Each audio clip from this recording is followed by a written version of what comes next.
A continuación, continuando con el bloque de nefrología, continuamos con la charla a cargo del doctor Daniel Ricardo Santiago. Él es médico general de la Universidad del Cauca y actualmente es residente de tercer año de medicina interna del programa. Él nos va a hablar el día de hoy de microangiopatía trombótica, la nueva gran imitadora. Bueno, muchas gracias, Andrés, por la presentación. Vamos a hacer la charla un poco dinámica o para no aburrirnos. Entonces, la microangiopatía trombótica es una enfermedad muy poco frecuente. Sin embargo, cuando la tenemos en el escenario clínico, realizar el diagnóstico diferencial a veces es un poco complejo y nos pone a patinar. De ahí el motivo de que le hemos denominado a esta charla la gran imitadora. Como definición, la microangiopatía trombótica se va a caracterizar por formación de coágulos en pequeños vasos sanguíneos, capilares y arteriolas. A nivel fisiopatológico, una inflamación de estos vasos que van a ser evidentes por los cortes histológicos, y trombótica, dado que es la formación de microtrombos en la microcirculación, que nos va a llevar a un daño isquémico de los órganos como tal. Cuando vemos la clasificación global de la microangiopatía trombótica, la podemos ver en pacientes, la podemos ver si puede ser primaria, de origen hereditaria, donde podemos tener los pacientes que van a tener un síndrome hemolítico urémico atípico, una deficiencia hereditaria de una ADAMTS13, lo podemos ver adquirida por un autoanticuerpo que actúa contra la ADAMTS13, secundaria, este es como el grupo más amplio, donde vamos a tener pacientes con enfermedades autoinmunes, por ejemplo, lupus, el SAP catastrófico, o algunos pacientes con enfermedad glomerular, como nefropatía por IgA, vasculitis ANCA, o una microangiopatía trombótica asociada a infección, ya sea por la toxina chiga o por el neumococo, VIH, entre otras. Sin embargo, para ser un poco más prácticos, la microangiopatía trombótica la podemos dividir en una PTT, la purpura trombocitopénica trombótica, el síndrome hemolítico urémico asociado a toxina chiga, o para términos prácticos vamos a decir SHU típico, o el síndrome hemolítico urémico atípico. La púrpura trombocitopénica trombótica, en esta va a tener la fisiopatología, es un déficit del ADAMTS13. Normalmente esta enzima va a actuar clivando las uniones del polímero del factor von Willebrand, el cual se va a unir al endotelio y va a producir la unión de plaquetas. Sin embargo, la ADAS13 va a convertir este multímero en monómeros, inhibiendo la agregación plaquetaria. Cuando tenemos un paciente con púrpura trombocitopénica trombótica, hay déficit de esta enzima, vemos como el factor von Willebrand va a seguir unido al endotelio, va a comenzar a agregar plaquetas, se va a formar los microtrombos, y va a haber un cambio conformacional de los eritrocitos al pasar por la microcirculación, generando típicamente los esquistocitos y a nivel histopatológico los microtrombos. Característicamente es una de las enfermedades que más asocian a trombocitopenia, por lo general menor a 30.000.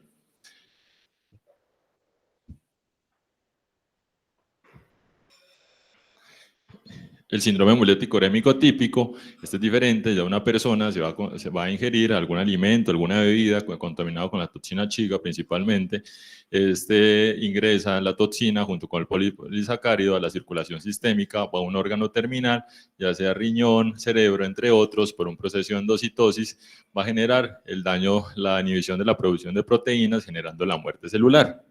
Y por el otro lado, el síndrome hemolítico urémico atípico, se caracteriza por una sobreactivación del sistema del complemento, ya sea una causa primaria, cuando vamos a tener una mutación de alguna de las proteínas que son reguladoras del complemento, o vamos a tener una causa secundaria que puede ser por infecciones, malignidad, medicamentos, entre otras, que al final va a llevar a la formación de microtrombos. Sin embargo, estas tres entidades van a tener las siguientes características y el paciente va a tener una anemia hemolítica microangiopática caracterizada por elevación del LDH, bilirrubina indirecta, reticulocitos, la disminución de la aptoglobina, la evidencia de esquistocitos en extendido de sangre periférico y un CUMS directo negativo. La trombocitopenia de origen no inmune y la isquemia de órganos terminales, ya sea riñón, cerebro hepático, cardíaco o a nivel ocular, donde vamos a ver en la histología trombosis microvascular. La presentación clínica puede ser variable. Los pacientes pueden tener, dependiendo del órgano comprometido, vamos a tener algún tipo de sistema de compromiso en el sistema nervioso central, cefalea, confusión. Si tenemos compromiso renal, el paciente puede tener una elevación de la creatinina. Si tenemos compromiso cardíaco, dolor torácico, cambios electrocardiográficos, elevación de biomarcadores, si tenemos un compromiso gastrointestinal, náuseas, vómito, pero puede presentar un compromiso leve, como esos síntomas, o podemos pasar a compromisos un poco más severos, como tener una ACV, convulsiones, el paciente puede llegar a requerir diálisis, un tromboembolismo pulmonar, síncope, arritmias, un infarto miocárdico e incluso una parada cardíaca. Históricamente se describía la ventaja asociada a la púrpura trombocitopénica trombótica, que fue descrita en 1966. En ese entonces no se había determinado la causa, que era una déficit de ADAS13, no se había aislado la toxina Chigas específicamente, más que todo se hablaban en la descripción clínica y en los hallazgos histopatológicos que tenían los pacientes con una presentación clásica, que era trombocitopenia, anemia hemolítica microangiopática, signos y signos neurológicos, disfunción renal y fiebre. Esta pentada va a estar presente en el 88 al 98% de los pacientes. Sin embargo, los pacientes que hacían la presentación de los 5 hallazgos clínicos típicos, la mortalidad va a ser del 90%.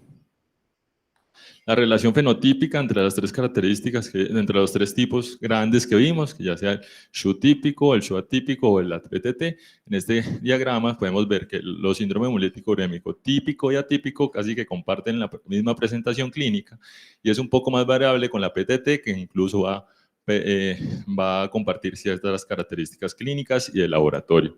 Si lo vemos en una tabla comparativa, la causa en sí es diferente. Por lo general, el SHU típico es causado por la E. coli 257, SHU atípico por una alteración de la vía del complemento y la PTT por un déficit de ADAS13. En el grupo etario, el SHU típico es en extremos de la vida, en el síndrome hemolítico urémico atípico, niños y adultos jóvenes, y en la PTT, adultos jóvenes y de mediana edad. Es más frecuente en las mujeres, en la PTT. Los síntomas neurológicos va a ser muy raro en los pacientes que van a tener un síndrome hemolítico urémico atípico. Los síntomas gastrointestinales va a ser más frecuente en el SHU típico, y la trombocitopenia va a ser más severa en los pacientes con púrpura trombocitopénica trombótica, y llamativamente los pacientes que hacen más compromiso de la función renal, los pacientes con SHU atípico. Sin embargo, se han diseñado diferentes escalas para ver para poder predecir de una forma clínica los pacientes que van a presentar este tipo de patologías. Una de las que se describe más recientemente es el Plasma Score. El Plasma Score se basa en 7 variables clínicas. Cada una tiene una puntuación de un punto, y esta nos va a definir cuál es el riesgo de deficiencia grave de la ADAS13. En el estudio, los pacientes que tenían un puntaje de 0 a 4 tenían un bajo riesgo. Principalmente se evidenciaron pacientes que van a tener una coagulación intravascular diseminada, 5 puntos, un riesgo intermedio, más que todo asociado a pacientes con enfermedades reumatológicas, y los pacientes con 6 a 7 puntos iban a tener un riesgo alto, que eran los pacientes que iban a tener una PTT. En otro estudio que realizaron, un estudio, una corte francés, realizado en 2 unidades de cuidados intensivos, centros de referencia para microangiopatía trombótica. Los pacientes se siguieron entre el 2003 al 2017, incluyeron 236 pacientes y vieron cuáles eran las características clínicas y de laboratorios que presentaban. Pudieron determinar que 3 de 5 características, ya sea diarrea, edad mayor a 60 años, fibrinógeno mayor a 400, plaquetas mayor a 20.000, o una creatinina mayor a 2.1, miren la sensibilidad, especificidad e incluso un valor predictivo negativo del 100% para realizar el diagnóstico de un síndrome hemolítico urémico típico. Si bien vemos la histopatología en muchas enfermedades, es el gold estándar para realizar el diagnóstico, pero no lo es para la microangiopatía trombótica, dado que pues, los pacientes van a tener unos cambios glomerulares, trombos en los capilares glomerulares, que los vamos a ver por las flechas negras mal delgadas, y unos cambios vasculares por una hinchazón de la íntima y engrosamiento fibroso de la piel de cebolla, que lo vamos a ver aquí en las gráficas con las flechas un poco más gruesas. Sin embargo, podemos ver que en esta gráfica tenemos diferentes etiologías. Por ejemplo, acá hay un paciente que tenía un SHU atípico, por acá un síndrome antifosfolípido, esclerodermia inducido por cocaína o SHU típico, y la histopatología va a ser casi los mismos cambios en las diferentes etiologías y no nos va a permitir realizar un diagnóstico como tal de la etiología. El diagnóstico diferencial es muy amplio. Vamos a tener la sepsis, el SAP catastrófico, la hipertensión maligna, trastornos hipertensivos del embarazo, lupus, malignidad oculta o trasplante. Entonces, para ver si vamos a darle continuidad, a ver si es la gran imitadora. Entonces, cuando tenemos la duda clínica, si el paciente está cursando con una microangiopatía trombótica o una coagulación intravascular diseminada, podemos ver que el fibrinógeno, los productos de degradación de fibrinógeno, el dímero D y la antitrombina van a estar normales en la microangiopatía trombótica, sin embargo van a estar alteradas en la coagulación intravascular diseminada, y lo que nos mencionaba Luis Miguel hace unas charlas, que eran las variables del score de STH. Sin embargo, podemos ver que los esquistocitos pueden estar presentes en ambas entidades, los tiempos de coagulación en la microangiopatía trombótica van a ser normales, y la presión arterial en la microangiopatía trombótica, pues especialmente en síndrome hemolítico urémico atípico, va a estar aumentada. Si tenemos un paciente con una sospecha de microangiopatía trombótica o un trastorno hipertensivo del embarazo, tenemos como una dosis más grande, y es que los pacientes que ya tenían un trastorno hipertensivo del embarazo, decíamos que una vez el parto esto iba a resolver. Sin embargo, cuando tenemos una anomalía de laboratorio que persiste por más de 72 horas, si tenemos una LDH mayor a 1000, una LDH una relación LDH-AST mayor a 10, una creatinina elevada por encima de 2 o incluso más por encima de 3.4, una hemoglobina menor a 8, hay una alta sospecha que el paciente esté cursando con un síndrome hemolítico urémico atípico. ¿Sí? Y por el otro lado, si el paciente va a tener trombocitopenia, especialmente cuando las plaquetas son por debajo de 30.000, o va a tener las plaquetas por debajo de 70.000 o una reducción del 25% de la basal, en estos pacientes ya deberíamos estar considerando realizar una medición de la ANS13. Ahora bien, la característica usual de la microangiopatía trombótica es que tenga un CUMS directo negativo. Sin embargo, podemos tener pacientes con microangiopatía trombótica y un CUMS directo positivo. La respuesta es sí. Se puede presentar en pacientes con enfermedades autoinmunes, por ejemplo el lupus, transfusiones previas o incluso en infección por neumococo. Es muy interesante la fisiopatología de los pacientes con infección por neumococo, y es que la neuraminidasa va a alterar la glicoproteína de la membrana del eritrocito, las plaquetas, los glomérulos, generando la exposición del antígeno T, que por lo generalmente está oculto. La IgM circulantes actúa contra el antígeno T y va a generar la positividad del CUMS directo positivo. Ahora bien, tenemos una microangiopatía trombótica, una enfermedad reumatológica. Aquí cambia toda la fisiopatología, y es que en estos estados, principalmente SAF catastrófico, lupus, incluso menos frecuente, la crisis renal esclerodérmica, es un estado proinflamatorio que hace que el factor de von Willebrand sea resistente a la proteólisis, hay anticuerpos contra el endotelio y activación de las vías del complemento. Cuando tenemos estos hallazgos, por lo general es difícil diferenciarlos en la práctica clínica, y muchas veces el diagnóstico se hace ya en la histopatología. Sin embargo, si tenemos un hallazgo de anemia, trombocitopenia y sin leucopenia, nos debe hacer sospechar que estamos ante una microangiopatía trombótica. ¿Todos los esquistocitos indican microangiopatía trombótica? La respuesta es no. También se pueden presentar en pacientes con sepsis, válvulas protésicas, balones de contrapulsación aórtica, circulación extracorpórea, cáncer, conos y metástasis, más frecuente en enfermedad metastásica, falla renal aguda o crónica, más frecuente en falla renal aguda, deficiencia de hierro, y van a ser significativos cuando se presentan más del 1%, más de 2 células por campo.